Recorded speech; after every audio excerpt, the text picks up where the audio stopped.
সবথেকে সুপারহিট জুড়ি কোনটা? ইন্ডিয়া এবং বাংলাদেশ, এই দুটো দেশের মধ্যে আর কি।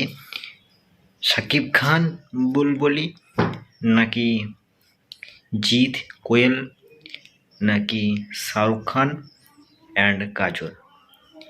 এই তিনটে জুড়ির মধ্যে কোন জুড়িটা সব থেকে হিট? আগে বলি শাকিব খানের কথা। শাকিব খান বা বুলবুলি এদের জুড়িটা কিন্তু খারাপ নয়, ভালো। এবার এখানে একটা বিষয় আছে, আমি নিজে শাকিব খানের মুভি দেখিনি এবং কোনো দিনও দেখিনি, দু একটা মুভি হয়তো দেখেছি। এবারে আন্দাজের ভেতরেই বলছি জুড়িটা খারাপ নয়, বেশ ভালো। এবারে যারা শাকিব খান ভক্ত তারাই আমাকে কমেন্টে লেখো শাকিব খান অ্যান্ড বুলবুলির জুড়িটা কেমন। বেশ, এবারে দ্বিতীয় প্রসঙ্গে আসি, জিৎ এবং কোয়েল।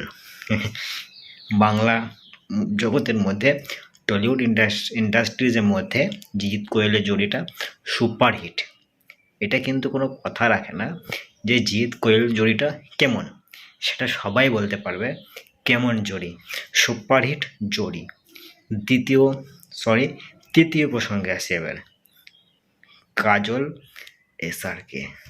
গোটা বিশ্ব জানে কেমন জুড়ি এদের, সব থেকে সুইট এবং সুপারহিট জুড়ি SRK কাজল।